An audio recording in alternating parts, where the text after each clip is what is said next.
नमस्कार, मैं उमेश व्योम टीवी के पेज में श्रीमान आपका स्वागत करता हूं। आज हम लोग हैं बीएचयू कैंपस के अंतर्गत न्यूरोलॉजी विभाग के HOD doctor VN Mishra ji के साथ। क्या कुछ जानने की कोशिश करेंगे आने वाले समय में जिस तरह का आपाधापी का युग है, एक इंसान कहीं ना कहीं अपने स्वास्थ्य को लेकर कितना सजग है, यही सारी मूल बिंदुओं के साथ हम लोग रूबरू होंगे। पहले तो सर आपका स्वागत। बहुत बहुत धन्यवाद। बहुत नाम सुना था, आज हम लोग मिले, बहुत अच्छा लगा। सर, क्या कुछ लगता है, हम लोग 21वीं शताब्दी की ओर हैं। पहले आदमी साइकिल में चलता था, फिर साइकिल से 2 व्हीलर में आया, 4 व्हीलर में आया। और क्या निजी जीवन में इंसान बदलता जा रहा है या बीमारियों की ओर अग्रसर है सर? एक इंसान जब तक प्रकृति से जुड़ा होता है तभी तक वो स्वस्थ है। चाहे वो झिंगुर की आवाज़ हो, पत्ते की खनखनाहट हो, पैदल चलना हो, पहाड़ चढ़ना हो, ढलान पर चढ़ना हो, जो भी ये चीज़ें प्रकृति ने बनाई है, धूल धक्कड़ मिट्टी, ये सब प्रकृति की प्रदत्त चीज़ें हम लोगों के लिए इसलिए हैं कि इसी से हमारा बॉडी कंडीशनिंग होता रहता है। सर, एक लंबे समय से आप इस सीधी भाषा में कहेंगे social work as well as professional way में हैं। कहाँ कुछ डिफरेंस देख रहे हैं मेडिकल एसोसिएशन के सेवा वाले भाव में सर? समय बहुत तेज़ी से बदल रहा है। अभी आप देखिए, हाल ही में नीट का जो एग्ज़ाम का आप दुर्दशा देख रहे हैं, और डॉक्टर्स की जो एडमिशन्स पिछले 10-15-20 सालों में कई मेडिकल इंस्टीट्यूट खुल गए जहां काफ़ी हाई फीस है। तो अब डॉक्टरी में जो लोग आ रहे हैं उनमें सेवा भावना बहुत कम हो गई है। ऐसा नहीं कि डॉक्टर्स में सेवा भावना अभी नहीं है, लेकिन जो परसेंटेज है, जो आपके स्टूडेंट्स आ रहे हैं, उसमें उनको तुरंत हर कुछ चाहिए। उनको रिकग्निशन चाहिए, उनको प्रैक्टिस चाहिए, उनको पोजीशन चाहिए, उनको नाम यश पैसा सब चाहिए। लेकिन दिक्कत क्या है कि जो उनके गुरु हैं, जिस लेवल के हम लोग टीचर्स हैं, तो कोई हम लोग 20 साल, कोई 25 साल, कोई 30 साल, कोई 40 वर्षों से अपने आप की साधना में लगा है। चिकित्सा एक मरीज की सेवा के साथ साथ साधना है। अगर वो साधना पूरी है तो निश्चित तौर पर, जैसे चिकित्सक अपनी बातें कहता है डॉक्टरी की तरह, डायग्नोसिस, इलाज, तो उसमें मतलब काफ़ी कमी है। अभी के जो स्टूडेंट्स आ रहे हैं उनमें बहुत कुछ अभी इम्प्रूवमेंट की ज़रूरत है। क्या कुछ लग रहा है डॉक्टर इथिक में भी कुछ बदलाव आया है क्या? एक इथिकल पॉइंट हुआ करता था पहले, मरीज को लोग एक, जैसे मरीज को डॉक्टर भगवान, भगवान भी मरीज को एक सेवा का संसाधन और साधन मानते थे। क्या ये बदलाव दिख रहा है क्या सर? देखिए, भगवान तो ऊपर रहते हैं, ईश्वर। जो भी इस धरती पर वो इंसान है, चाहे वो डॉक्टर हो या आम आदमी हो। तो मैं नहीं मानता कि डॉक्टर कोई भगवान है। निश्चित तौर पर भगवान तक पहुंचने की एक सेवा है। अब जहां तक एथिक्स की बात है, तो एथिक्स हर डॉक्टर की अपनी अपनी अलग अलग इंडिविजुअलिटी है। अब रेगुलेटरी बॉडीज़ हैं इंडिया में जो कि बहुत अच्छे से काम कर रही हैं।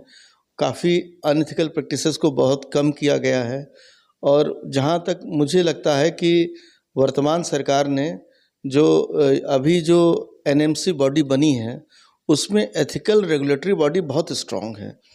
तो समय समय पर सबको अपडेट दिया जा रहा है, सबको डॉक्टरों को बताया जा रहा है क्या एथिकल है, क्या नॉन एथिकल है। अब जो लोग कर रहे हैं, मान लीजिए 2-3%, 5% लोग, उनका इलाज तो न मेरे पास है न एनएमसी के पास है। सर, ऐसा देखा जाता है डॉक्टरों की संख्या को लेकर भी गवर्नमेंट हॉस्पिटल या प्राइवेट सभी जगहों में एक कमी सी दिखती है। लेकिन मेरा प्रश्न आकर रुकता है सर, क्या हम एलोपैथ, होम्योपैथ, आयुर्वेद या नेचुरल थेरेपी, हम चारों जगह पर विश्वास करें या केवल एक जगह पर हम किसी एक डॉक्टर के सहारे रहें? जिस भी विधा से मरीज ठीक हो जाए उस पर विश्वास होता है। मेरे समझ से ऐसा नहीं कि एलोपैथ पर केवल विश्वास करना चाहिए। अभी आप जब चिकित्सा विज्ञान संस्थान काशी विश्वविद्यालय में हैं, तो यहाँ का आयुर्वेदिक विभाग जो पूरा फैकल्टी है वो विश्व में जाना माना है। हमारे यहाँ की डेंटिस्ट्री है, फिर कहीं नेचुरोपैथ है, होम्योपैथ है। होम्योपैथ में बहुत अच्छी अच्छी दवाइयाँ हैं। अब जिसको उसका ज्ञान हो वही उसका इलाज कर सकता है। अगर ज्ञान न हो तो इलाज करना बहुत मुश्किल है। और हम पैथी को दोष न दें, हम सबके पैथी का सम्मान करें। सर, क्या कुछ लग रहा है जिस तरीके से न्यूरोलॉजी डिपार्टमेंट पे आप यहाँ हैं, पिछले अगर 1 दशक का हम तुलनात्मक परीक्षण करें, अगर मरीजों की संख्या में कैसा बदलाव आप देख रहे हैं सर? युवा मरीज बहुत ज़्यादा अब आ रहे हैं। युवाओं में जो आजकल जो नर्वस ब्रेकडाउन है, एंग्जाइटी की समस्या है, डिप्रेशन है, उनके पर्सनालिटी बिहेवियर, नींद ना आना, इरिटेशन और साथ साथ जो फंक्शनल न्यूरोलॉजिकल डिसऑर्डर्स हैं बहुत बढ़ गई हैं। जो पुरानी न्यूरोलॉजिकल डिसऑर्डर जो हर समय रहती हैं, जैसे लकवा है, मिर्गी, ये तो है ही है, लेकिन ये जो नया लाइफस्टाइल चेंजेस के डिसऑर्डर्स हैं ये बहुत बढ़ गए हैं और बहुत चिंतनीय विषय है। सर क्या कुछ मोबाइल को आप कहेंगे, या कितना एक पेरेंट्स के रूप में अगर आप इस चीज़ को जब सोचते हैं, तो वो जो 15 साल से 25 साल का युवा है, क्या लगता है कि मोबाइल रेडिएशन एक बहुत बड़ा कारण बना है न्यूरोलॉजी में पेशेंट की संख्या बढ़ाने में? मोबाइल ने पूरे एक जनरेशन को समाप्त कर दिया, ऐसा मैं कहूँगा। मतलब सोचिए कि वो उनका बचपन छीन लिया मोबाइल ने, उनके नाना नानी, दादा दादी, फूफा फूफी, सब रिश्तों को ख़त्म कर दिया। बच्चा मोबाइल में ही अपना पूरा जीवन देख रहा है। इसकी कमी केवल बच्चे की दिक्कत नहीं है, पेरेंट्स की भी दिक्कत है। पेरेंट्स टाइम देने को तैयार नहीं, पेरेंट्स भी दिन भर मोबाइल में लगे रहते हैं। और सबसे दुखद ये है कि जो सामाजिकता बच्चों के ब्रेन में ख़त्म हो रही है, उससे रिश्तों को एकदम नकार दे रहे हैं। यही बच्चे जब बड़े हो रहे हैं तो उनको पता नहीं है कि रिश्ते क्या होते हैं। उनको लगता है कि हम बगैर रिश्ते के रह सकते हैं, जबकि इंसान एक सामाजिक प्राणी है, सामाजिक जानवर है। उसको रिश्ते न मिले तो ब्रेन उसका न चले। तो मैं यही कहूँगा कि पूरे जनरेशन को हमारे मोबाइल ने एकदम बर्बाद कर दिया। इसके लिए नई मोबाइल नीति आनी चाहिए। इसके लिए पेरेंटिंग और पेरेंट्स के लिए टिप्स और बच्चों के लिए एक लिमिटेशन। मैंने ऑलरेडी करीब 5 साल पहले मैंने सरकार को प्रपोज़ किया था कि बच्चों के मोबाइल एकदम अलग होने चाहिए, उनमें ऐप्स भी अलग हों। मैंने बनाया भी था, लेकिन अभी वो उसको रिकग्निशन नहीं मिल पाई। तो मैंने कहा था कि बच्चों के मोबाइल में कुछ ऐसे ऐप्स हों जो बच्चों के बिहेवियर बताएं, बच्चों के सिविक सेंस बताएं, बच्चों के बारे में अच्छी चीज़ें बताएं, जो बुरी चीज़ें हैं उनके बारे में बताएं, लेकिन बच्चों को अवेयर करें और एडल्ट साइट उस पर न खुलें। तो एक हमने 2017 में हमने दुनिया का पहला स्विच ओवर वेबसाइट बनाया था, जिसको हम कहते हैं हर हर महादेव ऐप। उसमें ये था कि जो लोग प्रोन खोलेंगे उसकी जगह उनके धार्मिक गीत, जैसे अगर हिंदू है तो हर हर महादेव बजेगा, मुस्लिम है तो अल्लाह अकबर बजेगा, सिख हैं तो गुरुबाणी बजेगा, वो चूज़ कर लीजिए। तो उसको अगर आप ऐप को डाउनलोड कर लेते हैं तो वो लगभग 2 दिन में 58 लाख डाउनलोड्स पूरे दुनिया में हुए। अब चूँकि ये प्रोन का संसार इतना बड़ा है मोबाइल में कि उसको हम लोग मेरे पास कोई साधन तो है नहीं, तो वो गूगल ने अपने कंटेंट में भी नहीं लिया, उसको कई बार लोगों ने डिस्ट्रॉय किया। हम लोग उसका नया वर्जन बनाने में लगे हैं कि एंटी प्रोन वेबसाइट बनने चाहिए, एंटी प्रोन ऐप्स बनने चाहिए, बच्चों के लिए अलग ऐप बनने चाहिए, उनकी मोबाइल अलग होनी चाहिए।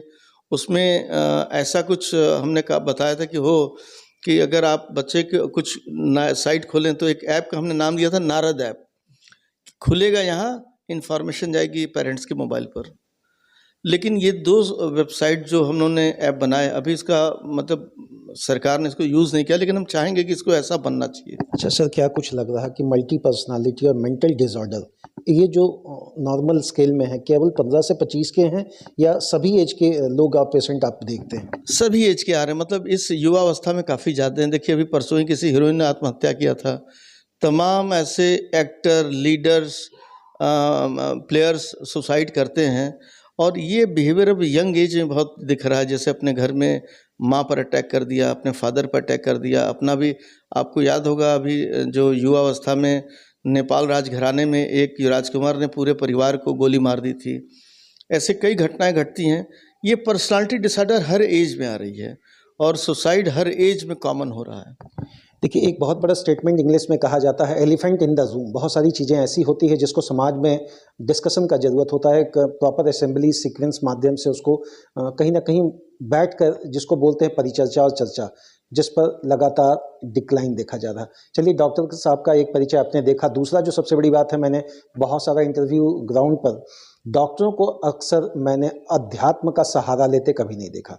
मैंने जब न्यूरोलॉजी डिपार्टमेंट के भवन पर घूमा तो मैंने देखा कहीं राम जी का फोटो था, कहीं कृष्ण जी का फोटो था। चलिए, ये दूसरा पहलू डॉक्टर साहब का जानने की कोशिश करेंगे। सर, ये मुझे थोड़ा सा समझ में नहीं आया कि मेडिकल एसोसिएशन से एटलीस्ट जो भी लोग जुड़े होते हैं, they are not connecting with the super spiritual और the super natural power. Do you have this much of the possibilities that this should be continue? Actually जो मेडिकल फील्ड है वो सुपरा नेचुरल पावर से ही बहुत इन्फ्लिक्ट होती है। हम लोग सबसे पहले ऊपर लिखते हैं, दवाई लिखने से पहले रॉक्स दाऊ RX, लिख हम रहे हैं, इलाज तुम कर देना।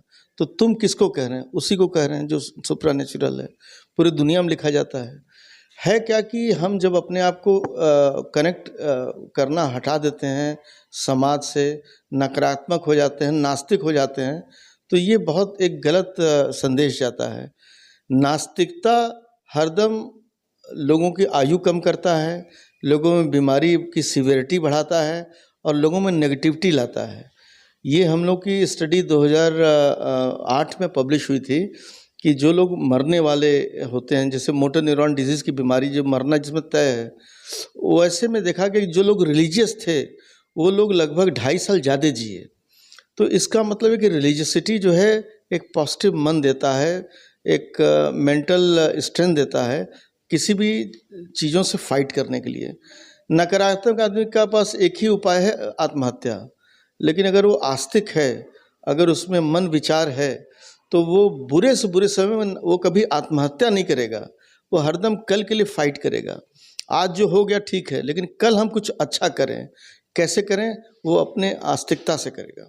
सर एक चीज़ देखते हैं, आप काशी में सेवा दे रहे हैं, कहा जाता है काशी अविनाशी है, काशी अधिवासी है, काशी के कंकड़ जय शिव शंकर वाला नारा यहाँ पग पग पर दिखता है। तो एक डॉक्टर के रूप में जब आप इन चीज़ों को देखते हैं तो क्या कुछ कहेंगे समाज को? देखिए, काशी का जो पूरा समाज है, पूरे दुनिया के लिए हम लोग हिंदुओं का एक डीएनए कहते हैं। यहाँ कई तरीके के ऐसे देवी देवता हैं जिनके पास लोग इलाज कराने जाते हैं। आपको विश्वास नहीं होगा, एक यहाँ शक्का देवी का मंदिर है शक्का घाट पर, वहाँ जिसको शक की बीमारी हो वहाँ जाता है। एक यहाँ जरेश्वर महादेव हैं, तो अगर जिसको बुखार की बीमारी है वो वहाँ जाते हैं। यहाँ एक बहुत प्रसिद्ध शीतला माई की मंदिर है दशाश्वमेध घाट पर, जिसको चेचक की बीमारी हो तो वहाँ जाते हैं। भगवान संकट मोचन जी, हनुमान जी का तो मंदिर आप जान ही रहे हैं, वो वहाँ स्ट्रेंथ लेने के लिए, जो जिनका आशा पूरा नहीं है, स्ट्रेंथ लेने के लिए, जो मन से दुर्बल हैं, ये काशी का एक आशीर्वाद है यहाँ के लोगों पर कि ये अपने देवी देवता से तो जुड़े रहते हैं और साथ में अपने, भाई यहाँ इतना बड़ा चिकित्सालय है, ऐसा नहीं खाली वहीं जाते हैं, इन जगह भी जाते हैं। लेकिन यही मैं कहूँगा, आस्तिकता बहुत अच्छी चीज़ है और काशी में बहुत हावी है। सर अब डॉक्टर अगर हम नहीं समझे, अगर वीएन मिश्रा सर को एक आम इंसान समझे, मैंने आपको सुबह भी देखा, शाम भी देखा, बीच में भी, दोपहर में भी देखा, आप लोगों से मिलते हैं, जुलते हैं, सहजता के साथ बात करते हैं, रात में भी देखा, तो डॉक्टर बनने में जितना खुशी मिलती है या आम पगडंडी पर बिना किसी लोगों के लाग लपेट का जो निकलते हैं आप? देखिए, डॉक्टर बनना तो हमने मेहनत किया तो मैं डॉक्टर बना, लेकिन आम इंसान बनने के लिए उससे ज़्यादा मेहनत करना पड़ता है।